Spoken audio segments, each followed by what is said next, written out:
Hello and welcome to another episode of Beyond the Black Rims. I'm Mars Girl. I'm Josh Knight the First. And it's good to be back with you guys again on this particular episode, which number is 16? Or 38 if you're counting. I read that off your screen just now. I didn't even try and figure out what episode we were on before we got started. See, this is why we have a screen. That way, at the top of the show, you don't have to think. It's a lot easier that way. Beyond the Black Rims is brought to you by Swag Expo. That's the Southwest Animation and Gaming Expo. You can find out more about us over at swagexpo.com. Remember, you can pre-register now for $25, but only until December 17th. That's really not that far away, you guys. And actually, as it stands, we should have some finally go ahead to announce the new guests within the next week or so. I would imagine within the next week or so. And if not within the next week, for sure by IkiCon, which is at the end of the month. December 27th. Through the 30th up in Austin, Texas. So, we got a lot of stuff to look forward to. What other stuff do we have to look forward to? What have we been doing? I have no idea. I wasn't there. Well, not yet. Thankfully, we've gotten the go-ahead, thanks to some very, very nice people that we've been in contact with. We can confirm that we will again be the hosts of the awesome, epic Nerf War that will happen this coming Magfest. Yep, and that's, Magfest, of course, is January 2nd through 5th. That's in someplace in Maryland, I don't know. Somewhere close to the capital. The Gaylord, National Convention Center. Yes. And I'm not entirely certain exactly what day of the convention we're doing the Nerf War. Probably Saturday. It's going to be either Friday or Saturday. And most likely in the afternoon. We just need to wait and see what the schedule looks like. We don't want to do this on top of any other really important things, like probably not over any other Channel Awesome members' panels. Since a lot of them do like to participate in the Nerf War. Right. So that's happening.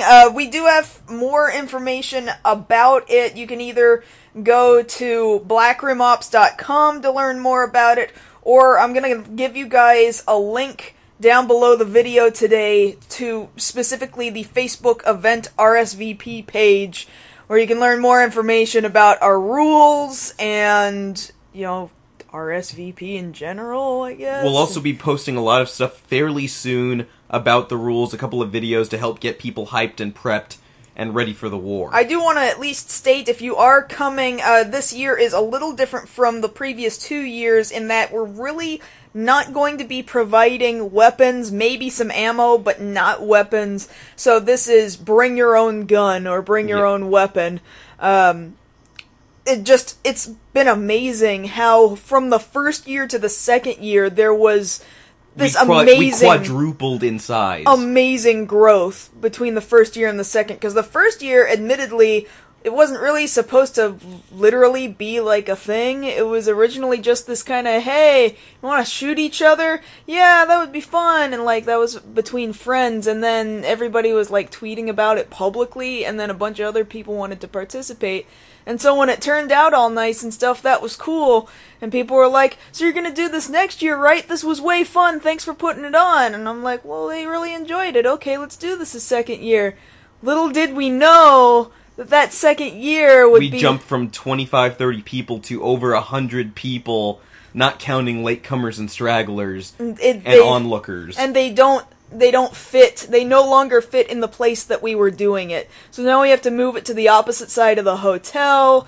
It's a much bigger space where hopefully more people can get involved. And I'm just hoping that people are bringing their own weapons for themselves to get involved. It sounds like people are actually really excited and going on Nerf runs already. Yeah, so let it be known, you have at least a month's advance notice, give or take. Slightly under a month's notice. 3-4 weeks notice. Yeah. Because really all you're going to need is at least one gun and maybe some other stuff that we'll tell you about later. Right, and I think some of that is going to include some safety equipment, but that's on you, and we'll have more about that later. I did also want to put it out there that, thankfully, at IkiCon, we will go ahead and be hosting a Tokusatsu panel. What did we name that panel? Tokusatsu, Monsters, Heroes, And explosions. And explosions. It'll be at 11:30 in the morning. That's Saturday. I think that's a decent time, actually. Yeah, it's a decent time. Enough people have woken up by that point. We should let it be known now, if you are hoping to attend, this is more of an intro panel, not necessarily an appreciation panel. Right. This is not specifically for Kamen Rider, nor is it specifically for Super Sentai, nor is it specifically for Toho monsters. This is... have you seen little bits and pieces of it here and there? Do you know what Godzilla is? Do you know what Power Rangers are? Great, then you have a good launching point to get into these different franchises and then further branch out. It's a way to make it more accessible to people who wouldn't readily get into it. Exactly.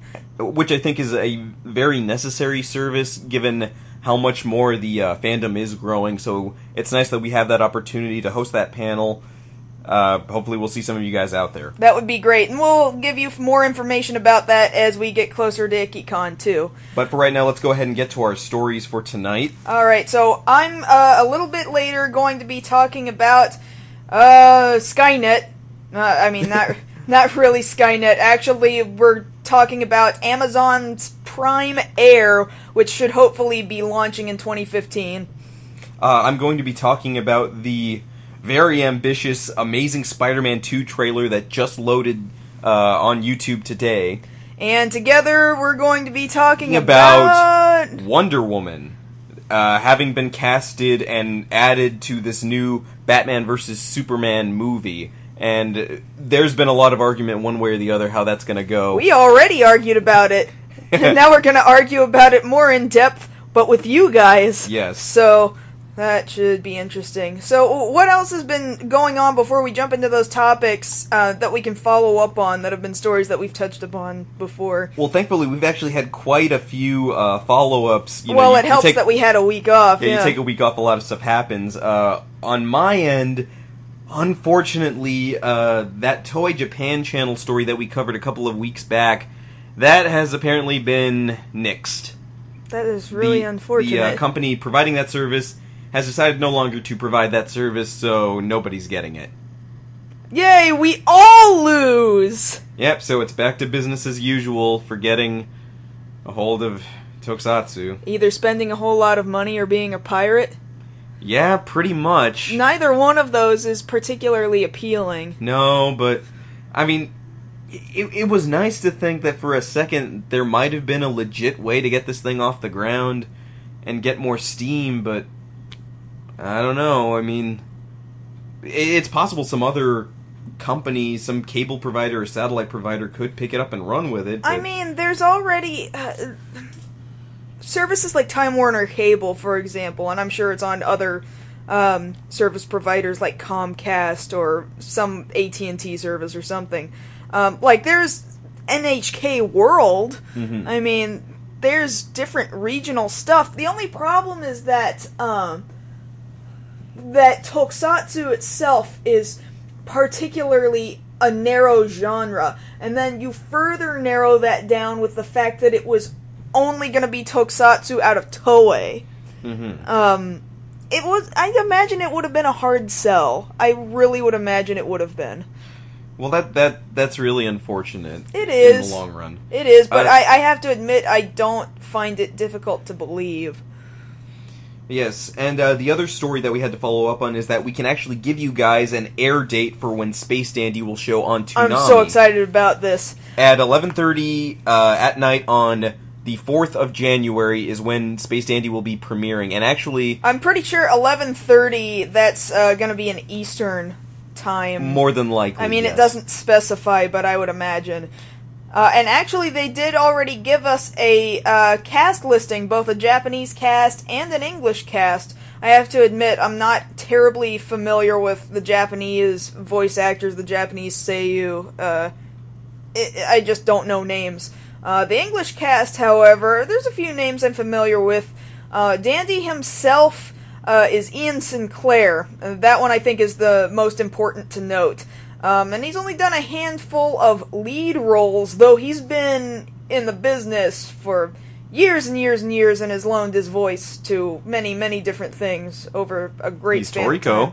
He is Toriko, and I love Toriko. It's just I never watched the dub of Toriko. And actually, you were telling me that in addition to, the premiere there on Toonami, they're also getting a manga for Space Dandy. Yeah, and in fact, that is launching before the anime does. That's starting in Square Enix's Young Gangan magazine. Mm-hmm. Starting December 20th, like I said. And it's, I guess, inspired by the anime. The anime really was what was created first, not the manga, despite the fact that the manga is getting launched first. Right.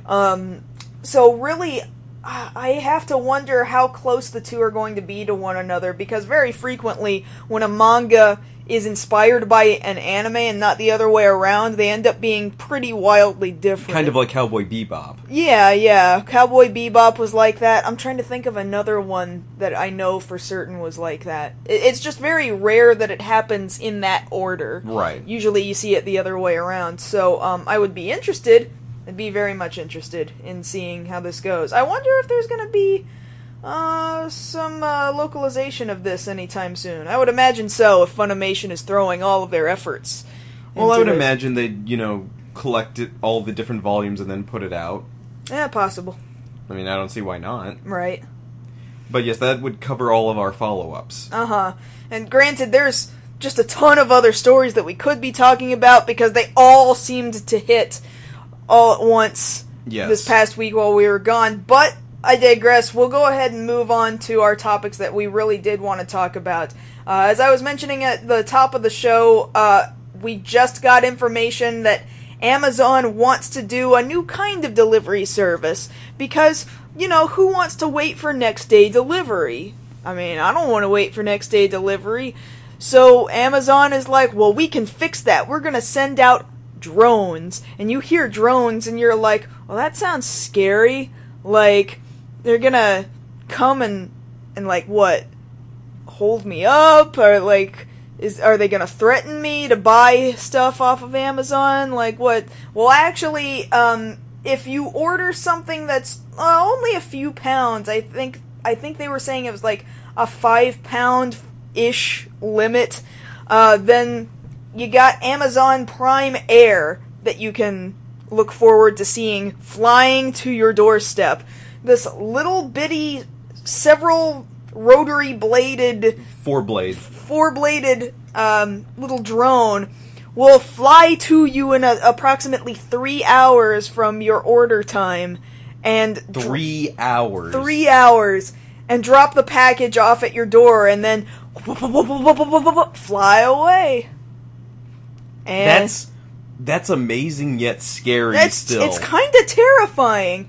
And they're expecting that this will be cleared to go in 2015, and they're having to talk to the FAA and talk about having all kinds of redundancies and they're meeting aviation standards. Well, because the thing about it is, one, yes, you have to go through the FAA for this because they're not going to be the only things in the air. It also depends on how high these things are going to fly to get to you in 3 hours. But if they're going too low, because I imagine they can't go too high because they have to account for other air traffic. But if you go too low, then you could hit something. One, you could hit something. Two, people will be like, I'm going to snatch that out of the air. I'm going to shoot it down. I'm not going to wait to bring that up. That came to mind as soon as I saw this story land here. It seems so easy to just take crap. Somebody's gonna dick with this thing. Well, now, I mean, I would imagine that there would be some sort of security on it, or GPS, or I don't even know. Maybe even a camera, possibly. Maybe a camera. Then at least, if somebody snags the thing, you got photo evidence of who did it. Unless it's been shot down, and then you don't know. But it's like I don't know why my mind traveled first not to, hey, I'm gonna grab this dude's package as soon as it drops it at his front doorstep. It was, no, somebody's going to snipe the thing down. They're going to do it because they feel that they can. Like, am I making too big of a jump in logic? I don't know. I thought about that too. One of those two things happening. Either somebody, throwing rocks at the thing and making sure it crashes and then taking said item no matter what it is. It could be a textbook, it could be a tablet, who knows? Yeah, they don't know. They're just banking on the fact that maybe it's a good item. It's like people who jack UPS packages left on someone else's doorstep. Yeah, you don't know what's in there. They just take them, though, because it's a thing to be taken. Because people can be jerks. Yeah. And it already happens. But that's, for somewhat selfish reasons. For more stupid reasons, people are going to be like, there's a thing in the air. that was my first thought. And that's terrible. That's where our minds go, but I think that's not exactly outside the realm of possibility for that to happen. Either. I don't know. I mean, now granted, the footage is, like, amazing. I'm very impressed with the technology. Well, see, here's what I'm thinking. Insurance, alright? You're gonna have to have extra insurance on this thing if it's being sent by air drone. Air drone delivery insurance. Which, if you think about it, is another way they can jack up the price for these items. Well, what did you think was going to happen? You already spend more on next day delivery. What do you think's going to happen when you ask for 30-minute to 3-hour delivery? See, I don't mind, me personally, I don't need next day delivery. I don't mind waiting a week to get a package. That's just me because I was taught patience. Well, it would have to be a pretty desperate situation, I need to leave for this particular event in 3 days, and I need this particular item for said event tomorrow. That's the only reason why I would ever use next day delivery. I mean, I can only think of needing something to come this fast to me if it's food. Uh-huh. That's all I can think of that I want that Why quickly. would you want food to get to you in 3 hours? It'll be cold by then. See, I can't think of a reason why I would want it in 3 hours! I don't need it in 3 hours. Not unless... Okay, here's the other thing. It's alright, I'm about to go to this convention where I have to have knowledge of this particular manga. Oh my god, I better read the manga right now. And rather than looking for an illegal scanlation of said manga, I think I will rush order for $30 in 3 hours this manga that's only worth $10 to come to my doorstep so I can read up on it and then show up and be like, yes, I know what I'm talking about. Now, on top of that, the other thing I could see happening, and this is, of course, way down the line, whether or not they make this work, because I imagine they'll just ship to your postal address.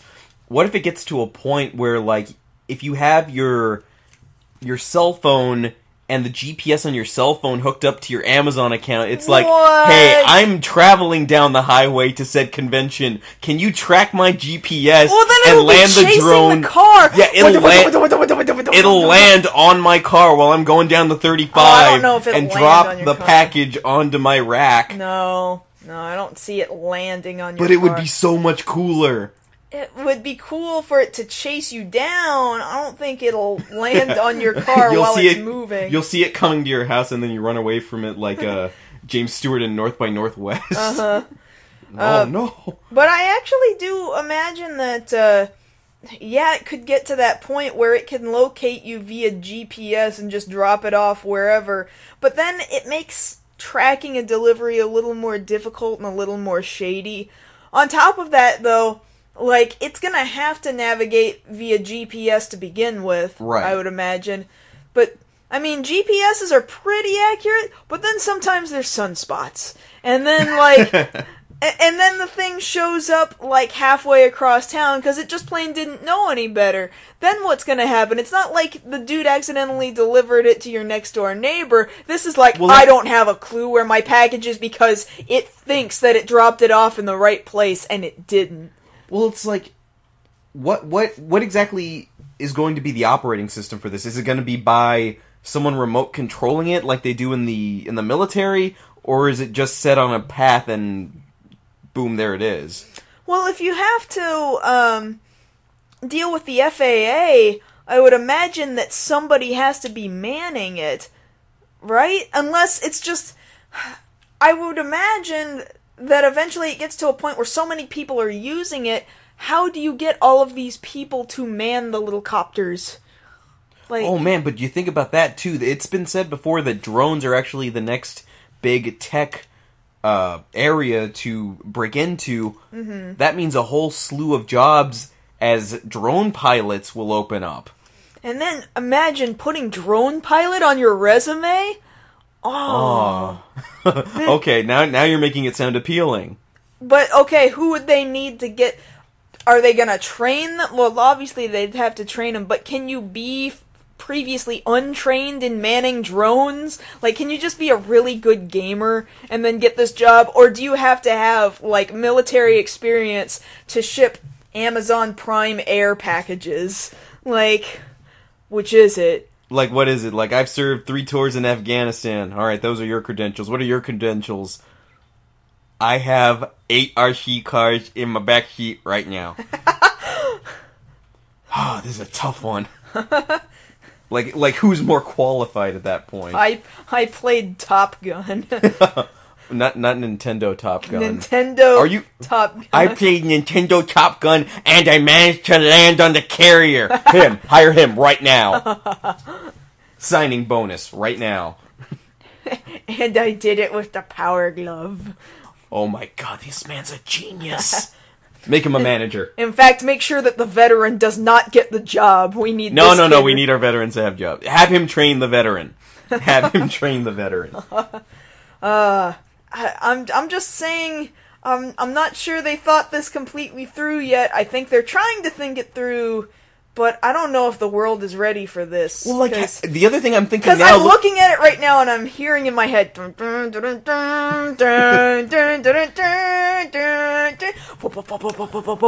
other thing I'm thinking about, too, now, as you're bringing up this picture... Based on its shape... It's smiling and it's coming right at you. Based on its shape, how many old people are going to be freaked the hell out when they see this thing flying over their backyard? Well, Gladys! It's another one! I told you they were coming back for me! It looks like somebody's going to look at it and go, oh no, the grill is flying again! No, people are going to think it's... Old people will think it's an alien. It's a UFO coming to get me. Yeah, people are gonna start looking up in the sky, and you know all the videos you see on TV where people are like, oh my god, this is totally a UFO and it's all shaky, and then they call the police and they have to be like, no sir, I'm sorry, that's just an Amazon Prime Air delivery. No, I'm telling you, man, they're in formation. He wanted like 3 different things, okay? And he wanted them all delivered. Now, see, that's the other thing, too. What if the Amazon Prime Air pilots dick with people and fly things in, like, flying Vs, or specific, like, they have extra training to fly in certain patterns to spell things out, because they have to ship, like, 20 different things. Come home to your package, written in the sky, in Amazon Prime Air drones. You look up in the sky, oh wait, is that a flock of pigeons heading south? No, it's just Amazon Prime Air. Wait, look, they're spelling something out. Wait, buy more Ovaltine. From Amazon? I don't think I would buy Ovaltine from Amazon. Well, what if they were shipping Blu-ray copies of A Christmas Story? Well, that's not Ovaltine, is it? But that's where the joke comes from. I know. You know what? I drank Ovaltine. Yeah, you're weird. I think you're weird. My parents had me drinking Ovaltine, and I thought my parents loved me and gave me Nesquik. My parents loved me and didn't want me to be a fat child. Am I fat? Don't answer that. Well, I'm not fat. I am not fat. I could just use a little bit more running. We could all use a little bit more running. Everybody get in shape. I don't think we're talking about Amazon Prime Air anymore. No, I don't think we are either. I think you should talk about your topic now. Oh, I'm going to talk about my topic. You know what my topic is? No, I've already forgotten. Yeah! Spider-Man. I thought we agreed that you were muting your laptop. No, I turned it back on specifically so I could have this playing in the background. Do I need to fire you? Like, do I have the authority to fire you? We'll talk about it later. But basically, yes. Yes, I have the authority to fire you. No, you don't have the authority to fire me. Yes, I have a story. It's The Amazing Spider-Man 2. The trailer just dropped this morning. You can go to YouTube and look it up. Everybody is viewing this thing. It's already got close to 2 million views in one day. No, that's not surprising. Well, no, I'm not saying it's surprising, but this thing looks to be very, very ambitious based off the last one. And I'd like to take a moment just to say, Mark Webb, you did an amazing job on The Amazing Spider-Man, the first one. I didn't realize... It was a fun movie. Well, see, you've said before you're not exactly the biggest fan of Spider-Man. No, I mean, you like him, but you're not... Yeah, I mean, I've read many, many volumes starting from the original volume, and I never really got very deep. I never went into modern, like, 90s and on up Spider-Man publications. I just didn't. And for me, I've always been a big fan of the Ultimate Run, and this thing... I wasn't a big fan of the costume at first, but Andrew Garfield sold me on his take as Peter Parker. Like, forget Tobey Maguire. Like, don't get me wrong, Tobey Maguire was fine at the time because he was the only guy we had to compare as Spider-Man. You know, you can't really compare him to anybody else. But now Andrew Garfield comes along and completely, as far as I'm concerned, nails the characterization of who Peter Parker is. You know, tortured, but at the same time when he's got the mask on, he has fun. You know, he cracks wise to get over, you know, hey, this is a situation where I might just kind of be in over my head. And with this movie, he is definitely looking like he's going to be in over his head. Right off the bat, we're seeing he's not going up against just 2 villains, but 3 villains, really. First and foremost being Electro, played here by Jamie Foxx. We get a clear look at him here and his electric powers. We're also teased with Paul Giamatti as the Rhino. And here, the Rhino isn't exactly how we've seen it in the comics, where it's just a guy in a really thick rubber suit. It's actually more like, I believe it's actually closer to how they did it in actually one of the Spider-Man movie tie-in video games, where it's more of a robotic suit of armor. And that's fine too, you know, he's not meant to be the most terrifying villain, and that seems to be how they're portraying him here. He will be somebody that Spider-Man fights, but not for the whole movie. You know, somebody who we can show, hey, I have to deal with a guy like this from time to time, and that's fine. You don't necessarily think that maybe it's too much? That, well, like, there's too much going on in this movie? Like... Well, see, that's the thing I'm wondering about, because for me, and granted, not everybody shares this opinion, but for me, the trailer manages to keep me feeling like they're managing to separate all these stories, and it doesn't look as nearly as mushy as Spider-Man 3 did. Now, granted, speaking about Spider-Man 3, we're also shown Dane DeHaan as Harry Osborn here, and the biggest surprise of the trailer is that we're shown him as some form of goblin, which was teased that, you know, the goblin would show up in these movies eventually. Right. But nobody had said anything about the goblin showing up in this movie, save for a rumor here or there, oh, he might show up at the end.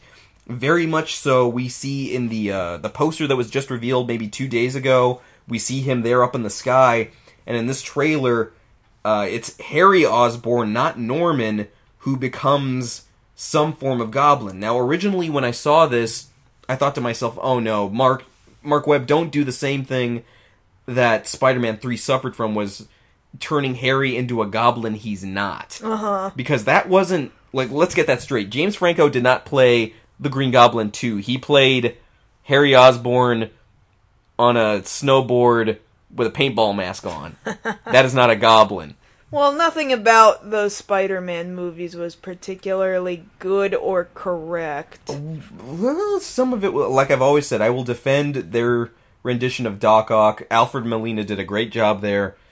But here, you know, dealing with Harry, now, seeing as these Amazing Spider-Man movies are more based in the Ultimate Comics, it stands to reason that Harry isn't necessarily going to be the Green Goblin, but the Hobgoblin, because that's what happened to him in the Ultimate storyline. He became the Hobgoblin, Norman was still the Green Goblin. Okay. So that might give him a little leeway there.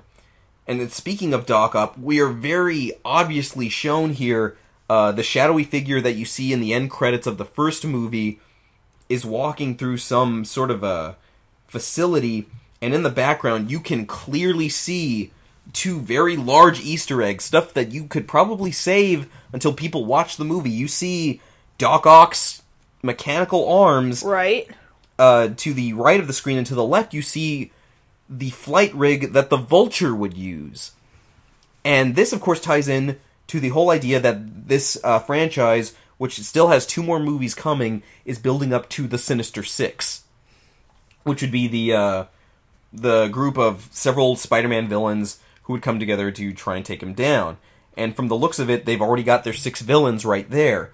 They've got the Lizard from the first movie, who is still alive, still has knowledge of how to make the formula. Now you've got a Goblin, Rhino, Electro, and then teasing Vulture and Doc Ock. That's them right there. Mm.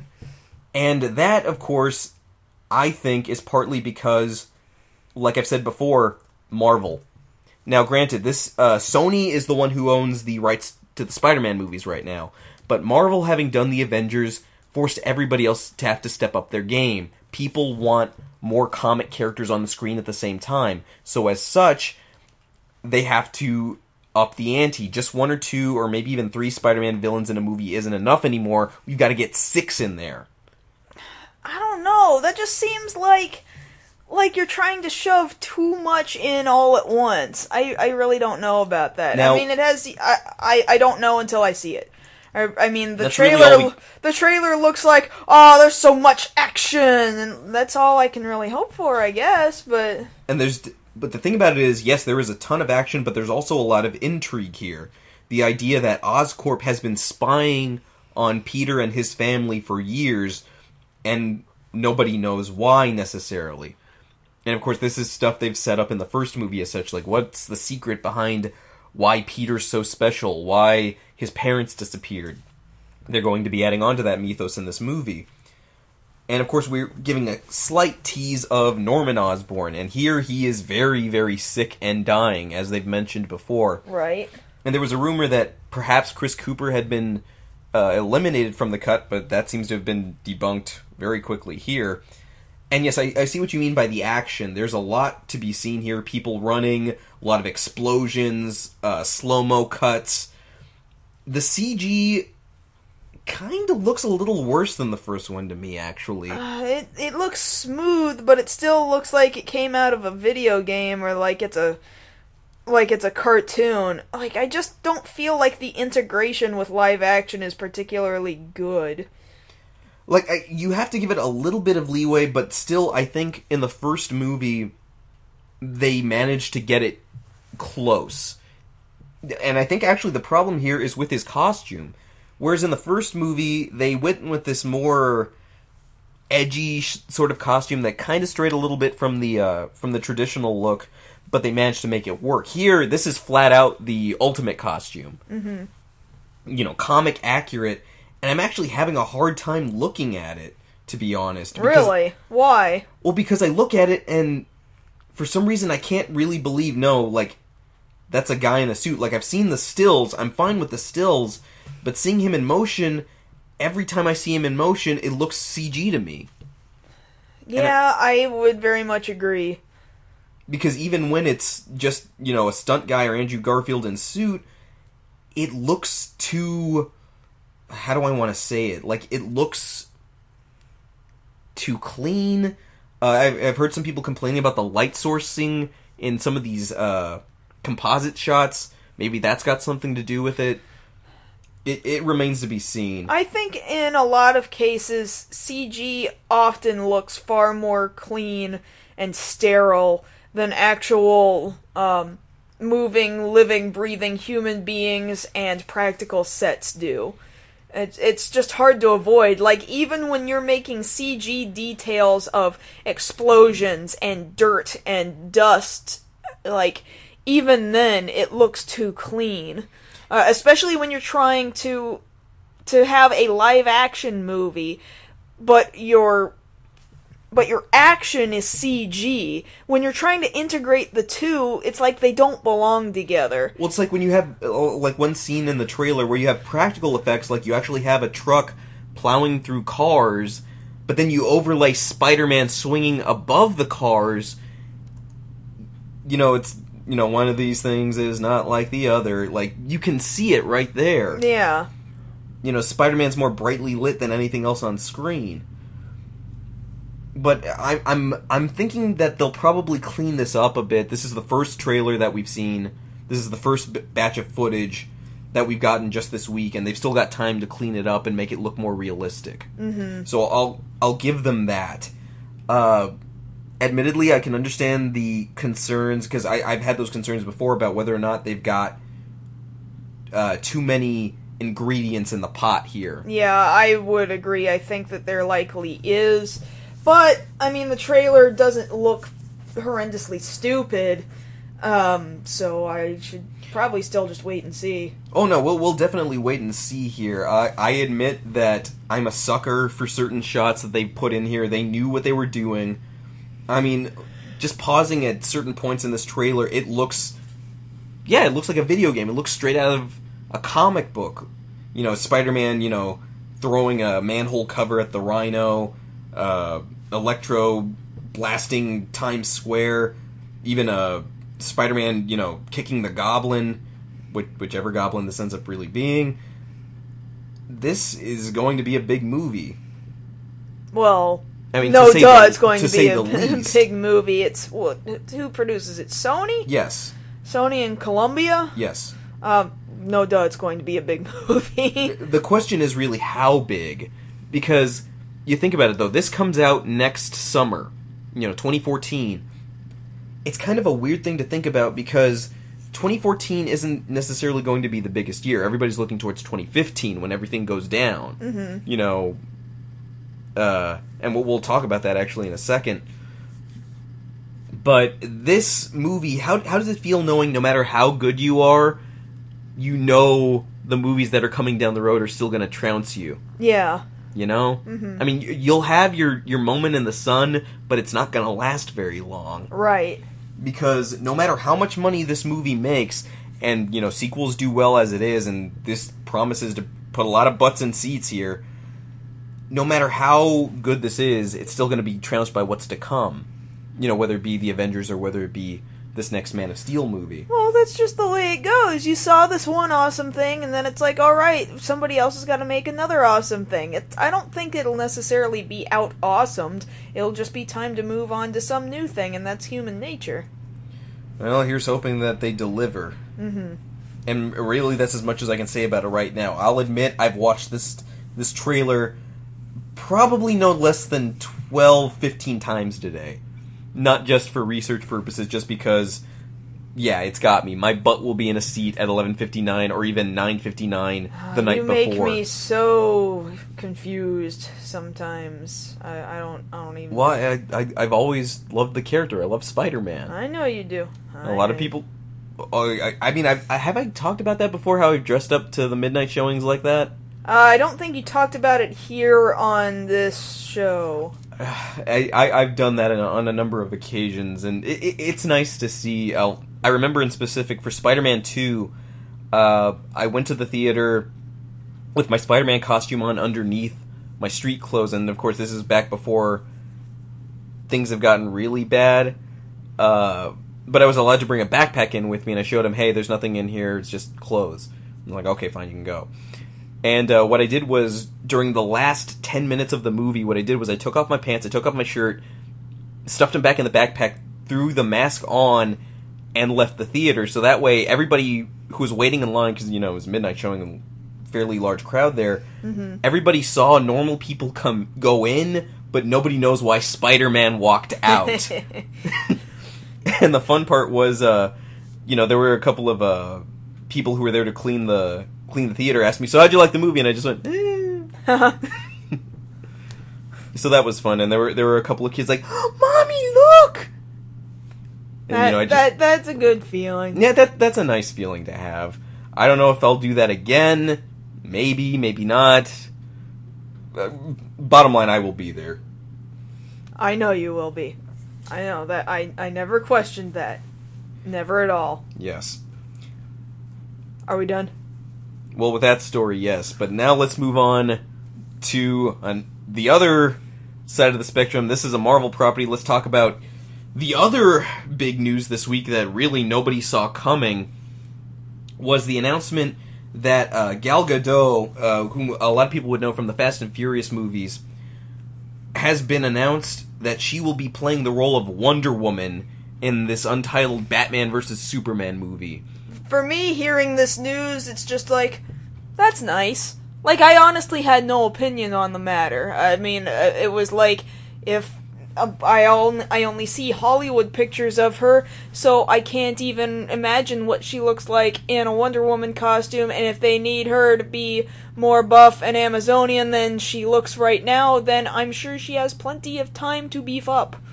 Well, because the thing about it is, there had been a little bit of speculation that this announcement was going to be made maybe a day prior, and we were reading up on it, you know, I was telling you about it just before they announced this. And, you know, once this news hit, the internet exploded. Because everyone's got an opinion. Everybody's got to have an opinion, and everybody's got to come from a different aspect on this of, oh, great, we're finally getting Wonder Woman at all, this is great. And other people being like, screw that, you know, you're sidelining a feminist icon, she needs to have her own movie. She does need to have her own movie, but I you know agree what? with that. I agree with that. This is not her movie, and if they want to put her in it, then that's great, and I'm sure if they're giving her any time in the spotlight at all, which is much better than what she's been given in the past, which is next to nothing, then I think it will give her opportunity to then have her own movie. I think it's coming. You still believe that they are going to give her her own feature? I would imagine so, yeah. Well, the thing about it that you have to take into consideration, I've already talked with a couple of people about this, is that, you know, I talked with you this morning, I talked with a couple of other people at work today and at school, is that we can't really look at this as Man of Steel 2 anymore. If it was before, it certainly can't be now. I don't think it ever was Man of Steel 2. I think it happened to be the next thing, chronologically speaking, in Man of Steel's universe, but not Man of Steel 2. Mm-hmm. It was pretty plain that, I mean, they weren't calling it Man of Steel 2. That, and you were sitting there trying to argue with me earlier, too, that, this can't be called Batman vs. Superman anymore. It was never called Batman vs. Superman. Like, that was a working title that everybody's been using, yes. But basically, it was coming from that aspect, and a lot of people seem to agree, is that no longer could it ever be that this is just DC and Warner Brothers' way of building their cinematic universe, albeit a bit quicker, I would think. Mm-hmm. Because, granted, with Marvel and what they did to set up the Avengers, you had your tentpole movies, you had Captain America, Iron Man, Thor, and Hulk, and then you had a few of the second, third tier heroes show up in there, you know, Hawkeye, Black Widow, and then you'll have the Falcon showing up in the next Captain America movie, and then you tie it all together with the Avengers movie, have them all come in. Here, though, we're not talking about second or third tier heroes. Wonder Woman is first tier. Mm-hmm. She's part of the Trinity. You know, Batman, Superman, Wonder Woman. But at the same time, I feel like we're the ones who decide quote-unquote tiers, at least while we're reading comics. I mean, how can we say what goes into what tier when we're completely readapting something and seeing it in Hollywood? Like, if you're not giving Wonder Woman proper spotlight, like, yes, it's really sad, but at the same time, it's like, oh, we're not creating it. We're not...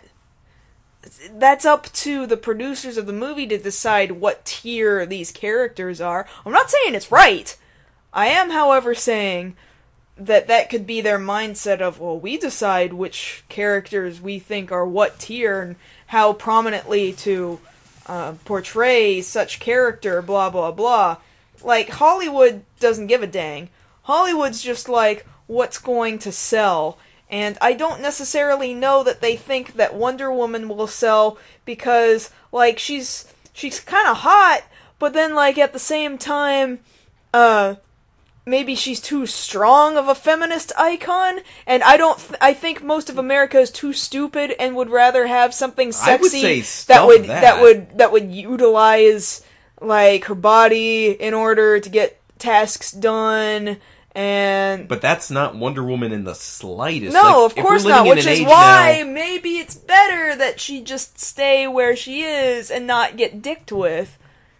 But the idea is that by making her part, like, that her introduction to a movie universe is as a co-star, not necessarily the star. Oh, it's absolutely horrible. That's dicking with her. Yeah, it's terrible, but I just think that some things are more damning than others, and some things could be worse. Well, because from that point, where this story can go, really now more so than before is anybody's guess. Because whereas it was enough of an idea for just having Clarkman, as we call him, Clarkman, yeah, have to deal with the aftermath of Zod's attack, that would have been enough on its own. Mm-hmm. Then you let us know that, oh, he's going to deal with Batman. That's a whole nother ball of wax right there. Oh, all their years of working together and where they're going to base that off. Are they going to fight? Are they going to work together? And then on top of that, you add in Wonder Woman, someone who they both have history with, and in certain storylines have a romantic interest with. Right. And that can be played any number of ways. I would say as much, I don't see them avoiding the idea of the love triangle between Lois, Superman, and Wonder Woman. That's too obvious of a storyline for them to use. I just feel like, do we have to go for romantic right away with... Romance sells. But I don't like it. Like, I really... You were just the one arguing about what sells. Oh, yeah. No, I absolutely agree. I agree that they would do that. I just, again, despite the fact that I can see what would sell, it doesn't mean I think it's right. Like, honestly, every time you introduce a woman in a story that's really about the dudes, there's a romance that has to happen with that woman, no matter what. No matter what. It can't just be that she's there to do her job, or maybe she's already got a romance someplace else, and it's just not focused on, you know? See, the thing about it is, two things really. One, Wonder Woman can be her own woman. She is very much her own woman. Which, I wish they would just do that, then. Which could have been done in her own movie. But the fact of the matter is, since this is somewhat steeped, at least design-wise, in the New 52, there might be the influence of the New 52 where currently they push Wonder Woman and Superman being in a relationship. Mm-hmm. So that seems very hard to avoid. I don't like it. Well, I'm not saying I like it either. And then on top of that, yes, of course, there's the arguments of, well, she's not the actress we had in mind. There's any number of other people we wanted to play her. That. She's too thin. Okay, like, for real, guys, we're still having this argument? There would be a problem with anybody that they chose. Yeah, one, nobody's happy with any casting. Nobody's happy. Two, like, she's not the right shape. Get over it. She will bulk up. She will go into training if she hasn't already. Uh-huh. They will put her in clothes that make her look appropriate. They will make her look appropriate. It's Hollywood. It's Hollywood. They'll get it done. Case in point, Lara Flynn Boyle on Men in Black 2 has, like, negative A cups. And in that movie, they make her look like she's got nice C's, maybe D's. They can do anything. Alright? Don't worry about it. I mean, granted, yes, the costume, which is probably the next thing I wanted to get to, how are they going to handle it? It remains to be seen. Well, if they're going with New 52 stuff, I'd imagine her New 52 outfit.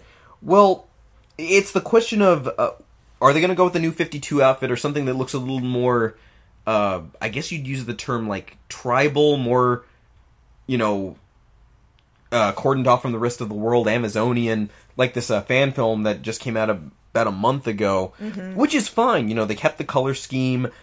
You know, they made it work. Yeah. I guess a little bit more of what you call a Viking influence. And it still works. She's a warrior. That needs to come across. She needs to be a warrior. She needs to be self-assured. You know, she needs to be a strong, independent woman who don't need no man. Right? Right. And the costume, well, for the most part, yes, needs to reflect that, but at the same time, it shouldn't be such that you're too easily caught up on her looks. I mean, some people will, and that's told very much throughout her stories, they'll get caught up on her looks, and then they get their ass kicked. Yeah. Because really, it's really where they make the cuts on, are they going to give her pants? Are they going to stick with the shorts? How low is the bust line going to go? These are decisions. I mean, I would imagine they would go for the most familiar look because she hasn't been addressed in movie form as fans would like. That would just be my guess, that the little, like, unitard kind of swimsuit-looking outfit... The one piece. Yeah, is most recognizable, and therefore they would use it. I mean, that's just my guess. I don't really know, though. I would hope that they would do that. Now, as far as her powers are concerned, how much are they going to keep here? Whereas they rationalized a lot of Clark's powers, here we got to talk about the elephant in the room, or really the invisible jet in the room. I don't even think they'll address it. I don't think they'll give her the invisible jet. I don't think they'll address it. I don't think they need to address it. She'll have her gauntlets. She'll have the lasso of truth. She'll have her tiara. And I guess they'll stick with the more popular thing, which is to give her flight ability. I mean, and just not mention the jet at all. Well, just have her flying in a seated position. Yeah, but that looks stupid no matter who's doing it. Like, imagine... Like, forget it's Wonder Woman and there's a history of it. Imagine Superman flying in a seated position through the sky. See, you can't take that seriously. You think that's some mod from, like, a Valve game. That, oh, they're flying in the seated position. This is a joke. And people would take that as a joke, so they won't touch that. I can guarantee they won't touch that. Mm-hmm. If they touch that, I will eat my shoe. Okay, I'm gonna hold you to that, and if it happens, then I'm going to film you eating your shoe. Alright, but I get to put barbecue sauce on it, alright? Alright, barbecue sauce. I need everybody to remember that we've had this conversation, okay? I need everybody to remember that. But the thing about it is, yes, she's one of the top characters in comics for all time. She is an icon, yes. She is the #1 female hero that you think of. When you think female heroes, who are the top two you think of? Wonder Woman and Sailor Moon. Mm-hmm. Like, that's what comes to mind. Hell, Sailor Moon's got influence from Wonder Woman. Where do you think she got the tiara from? Like, I'm pretty sure tiaras are of princess in nature, Josh. Yeah, but I mean taking it off and throwing it. Well, what else can she do? She's a girl that doesn't actually fight. Well, point being, Warner Brothers, Snyder, you're already working on this stuff. You're telling us very little about what you're doing. Compared to Spider-Man that we just talked about, Mark Webb and the cast and the crew have been very forthcoming with information as to what they're doing. When you don't let people know enough information about where you're going, it doesn't necessarily make them trust you. Yeah, that's true. This is a big gamble. I would say more so than trying to stick 6 villains on the screen with one hero. Well, there's something else you gotta take into consideration here. We have no script. Yes. We have no trailer. We have no photos of production. There is nothing else to go on other than, hey, we've got some casting. Hey, we know that this movie is coming into existence. That's it. The end. That is literally all we know, and I think people are jumping to too much assumption in all of this. There's really nothing more to discuss until we at least see some photos, because the most that can be photos. Said, the most that can be said is that because she has involvement, there are concerns, and hopefully Snyder and his creative team will address these concerns with the product that they put out, with the production photos, with the trailer, with the script, that gives all 3 of these characters now justice, quite fittingly. That each of them has their time in the sun, that nobody really suffers, hopefully, and that they're all given their proper due, and they come out with a strong enough movie that people will want to go see, not just because, oh look, it's Batman, Superman, and Wonder Woman. No, that it's actually worth watching. Nolan was able to do it. Snyder, you're trying to do it like he does, but just don't screw it up, okay? That's really all anybody is really trying to I say. think Don't saying screw it "don't up. screw it up" is far too vague, and I think you just need to wait and see what the product. No, is that's he all I puts can out. do. Honestly, is wait, just like everybody Because else. saying "don't screw it up" is like such an umbrella statement. I just think everybody needs to calm the heck down. Well, give it a week, and we'll probably calm down a little bit more. Once we see some like Twitter photos of her in training and stuff like that, people will probably calm down a little bit more. Will you calm down? Because I personally don't have a problem. Well, I know you don't have a problem. I'm saying the same thing that I've said before. Until we get a little bit more information, I still believe in Ben Affleck being able to do his job as Batman. I'm going to give her the benefit of the doubt as well until, something comes up that makes me feel otherwise. Okay.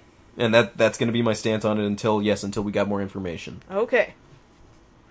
That having all been said and done, I guess we're just gonna go ahead and wrap everything up. But remember, don't forget to follow us on Twitter before we get out of here. I'm at MarsGirlProd. And I'm at Josh Knight First. And I also wanted to remind you guys to go ahead and check out blackrandomops.com one more time, or hit us up on our Facebook page for the event for the Magfest Nerf War.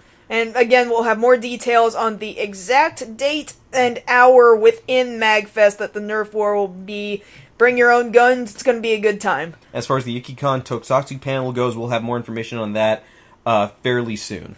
But we do have that exact time. Again, that was going to be on the Saturday at of 11:30. The event at 11:30, and that's December 28th? 28th, yes. 28th. Alright, we'll go ahead and wrap everything up. So thanks again for listening to another episode from us, and we'll see you guys again next week. Alright, take care. Care. Care. Care. Care. Care. Care.